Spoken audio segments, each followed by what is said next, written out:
They called the cops over a barbecue. Not a brawl, not a break-in. Just ribs with dry rub and a side of freedom. And that, my friends, is how I discovered Beverly Cranston's OA was nuttier than a pecan pie in July. But wait, here's the best part.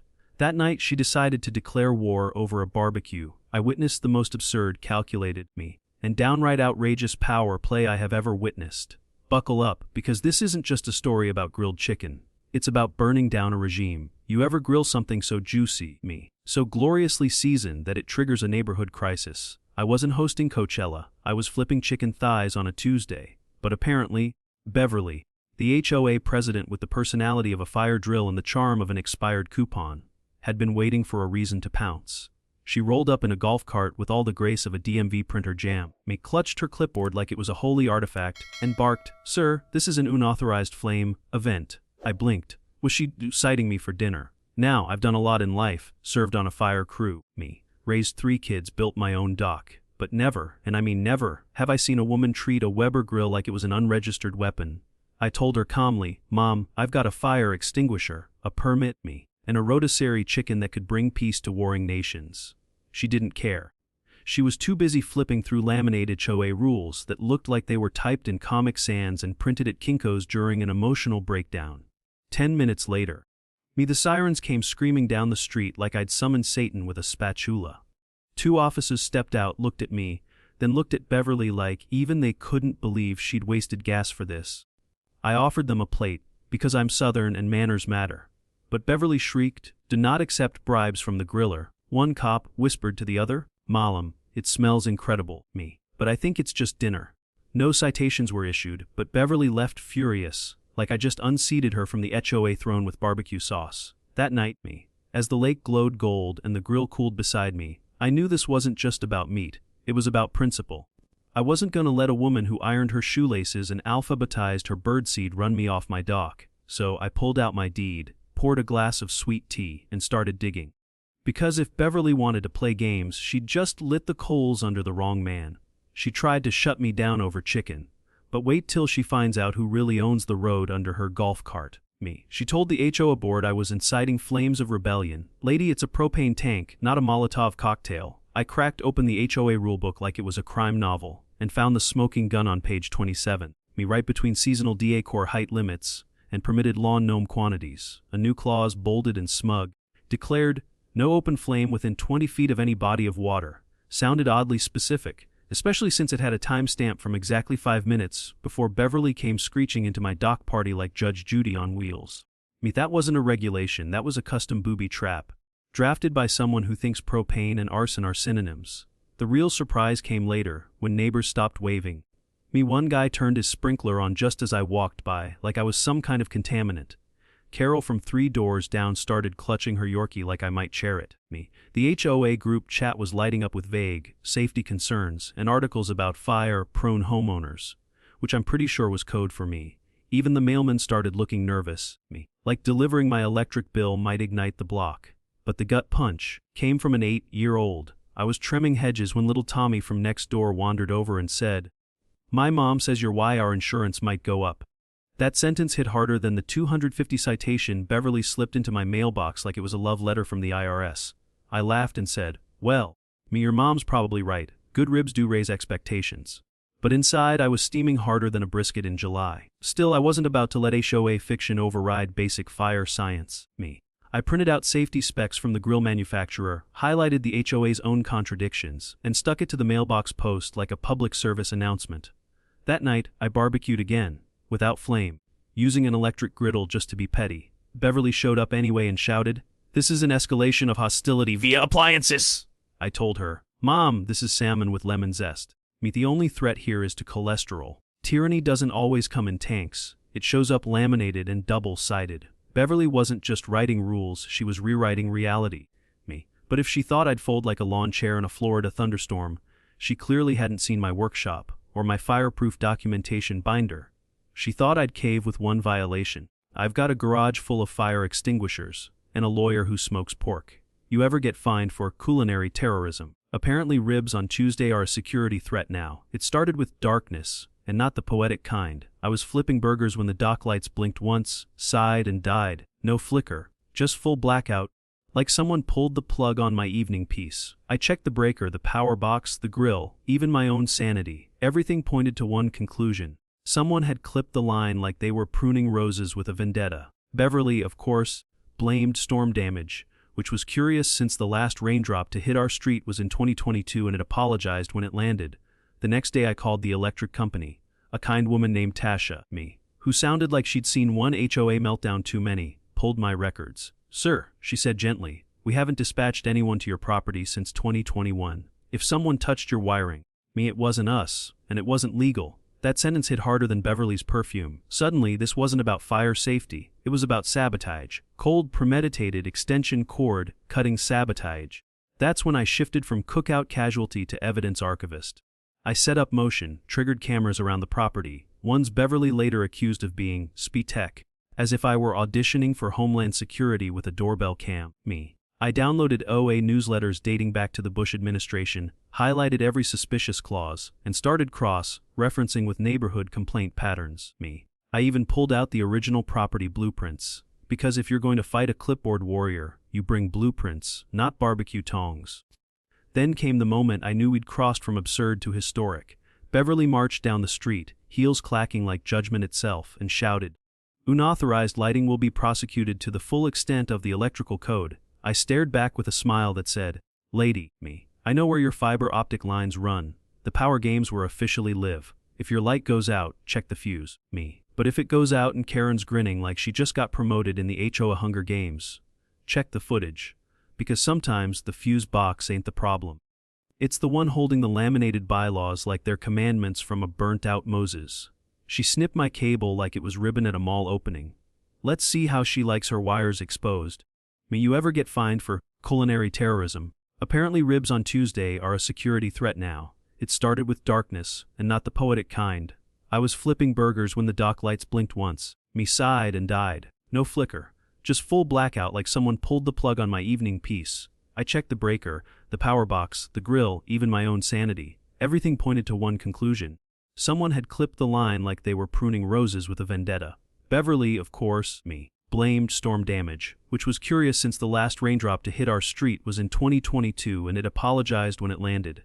The next day I called the electric company. A kind woman named Tasha, who sounded like she'd seen one HOA meltdown too many, pulled my records. "Sir," she said gently, "we haven't dispatched anyone to your property since 2021. If someone touched your wiring, it wasn't us, and it wasn't legal." That sentence hit harder than Beverly's perfume. Suddenly, this wasn't about fire safety.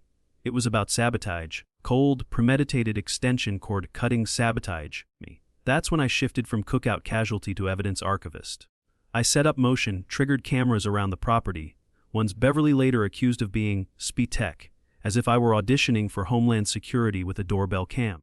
I downloaded HOA newsletters dating back to the Bush administration, highlighted every suspicious clause, and started cross-referencing with neighborhood complaint patterns. I even pulled out the original property blueprints, because if you're going to fight a clipboard warrior, you bring blueprints, not barbecue tongs. Then came the moment I knew we'd crossed from absurd to historic. Beverly marched down the street, heels clacking like judgment itself, and shouted, "Unauthorized lighting will be prosecuted to the full extent of the electrical code." I stared back with a smile that said, "Lady, I know where your fiber optic lines run. The power games were officially live. If your light goes out, check the fuse. But if it goes out and Karen's grinning like she just got promoted in the HOA Hunger Games, check the footage. Because sometimes the fuse box ain't the problem. It's the one holding the laminated bylaws like they're commandments from a burnt-out Moses." She snipped my cable like it was ribbon at a mall opening. "Let's see how she likes her wires exposed." Beverly once said, "I am the gatekeeper of this community. Ma'am, turns out the gate's on my property. 3 mugs of coffee deep and high-off ink fumes from my old printer." I finally cracked the HOA Da Vinci Code at 1:43 a.m. The blueprints didn't lie. The front gate, the one Beverly used like a throne, sat squarely on my land. Along with the "no grilling within 80 feet of water" sign and a set of community mailboxes that had more rules posted than a Vegas casino. It wasn't just a paper trail, it was a paper slap. I wasn't just a homeowner. I was now an unwilling landlord to an HOA headquarters built on squatters' logic and passive-aggressive signage. You ever hold a legal survey from 1962 that smells like Grandpa's garage and justice? Because I did. Right there, stamped and coffee-stained, was the original survey showing that the land beneath the gate, the mailbox, and Beverly's little signpost empire was all part of my lot. They'd been trespassing with glitter and arrogance for 15 years. It's one thing to enforce made-up rules. It's another thing to enforce them from a stolen podium. When I brought it up at the next HOA meeting, Beverly blinked like someone had just unplugged her from the grid. This is community infrastructure, she barked, gripping her clipboard like it could deflect litigation. I calmly slid the document across the table. Mom, I said, this here says your little welcome arch is illegally squatting like a raccoon in a beach house. The silence that followed could have cured tinnitus. By the end of the week, I'd served an official notice of property boundary violation, complete with citations, highlighted maps, and a sticky note that said, "Smile, you're on my land." Beverly called an emergency board meeting, me likely thinking she'd reverse it all with a monologue and an HOA bake sale. But the legal documents didn't care about her bundt cake.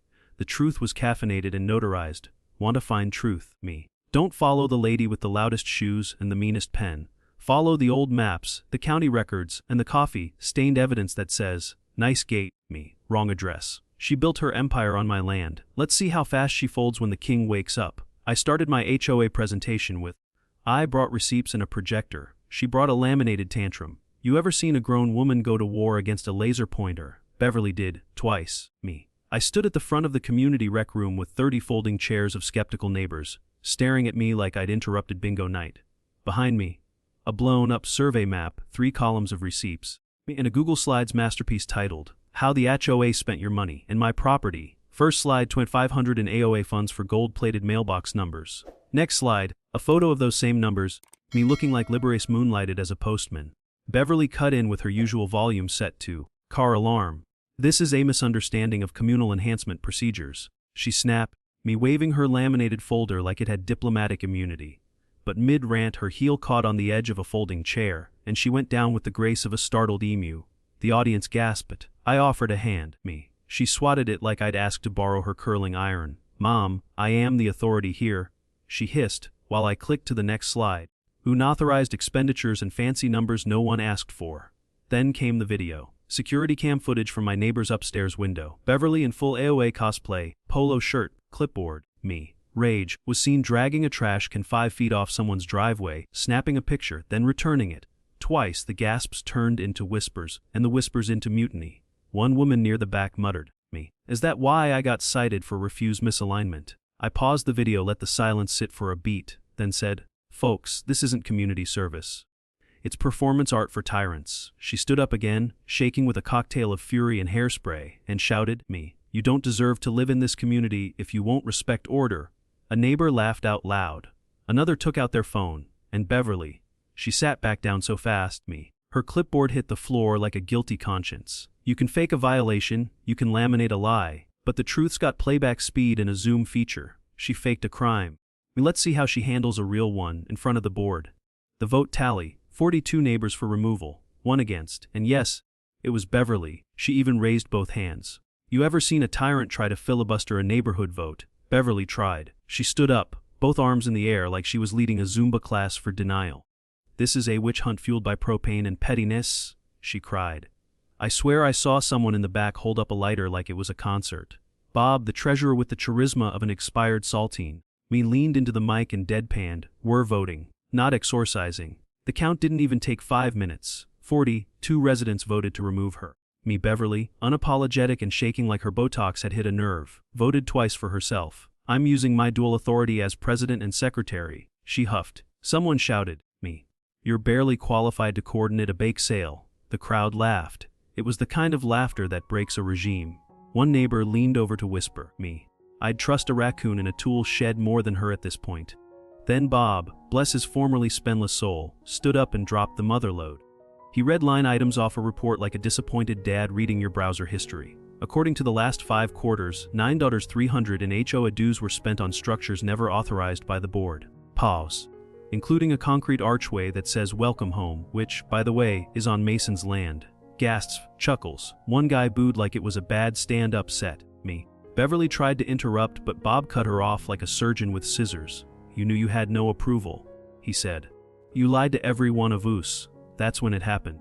A quiet neighbor named Connie stood up in the back. Never said more than 3 words at the mailbox in 2 years. But today, Mick drop. We paid for a lake view, not a dictatorship, she said, me arms crossed like a grandma ready to file an audit. It was over. Beverly collected her clipboard like a dethroned queen packing her tiara, muttering, "This community will regret this." And from the back, someone yelled, "Not as much as you regret that mailbox budget." When people stop whispering and start voting, the crown usually ends up in the compost bin, right next to the fake HOA bylaws. She got dethroned. But wait till you hear who took over, and what I planted in her flower bed. You ever serve a subpoena with sweet tea? Beverly got hers mid-pickleball. Turns out, me watching a former HOA queen get handed a subpoena while holding a paddle and a grudge is more satisfying than brisket on a Sunday. Beverly was mid-swing, trying to argue a double fault that no one cared about, me, when my lawyer waltzed up like a southern waiter. "Mom, you've been served, with sweet tea and civil litigation."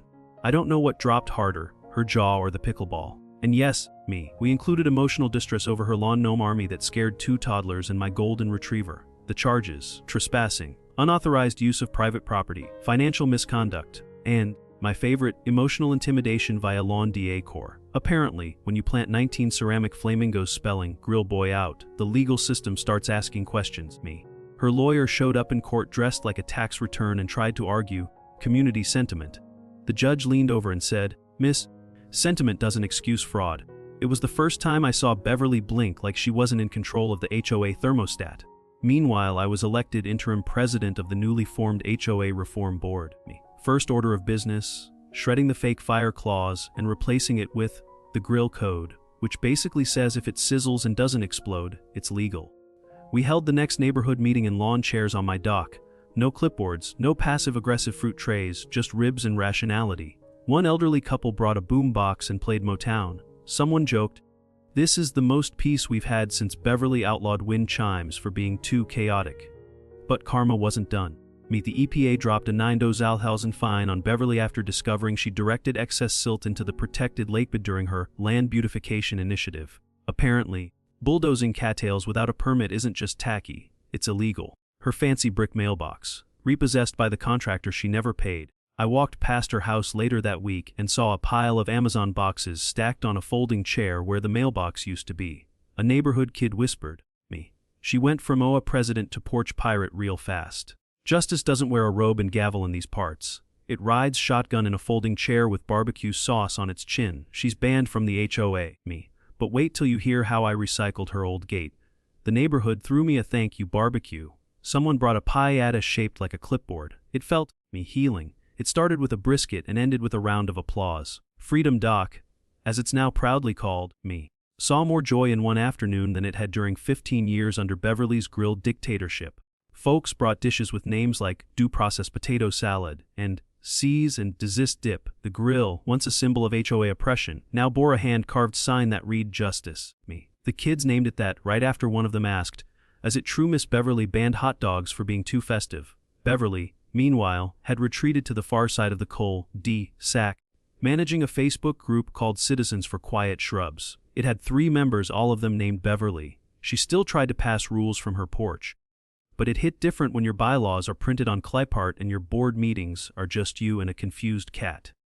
"This is not over," she shouted one afternoon from behind a lace curtain.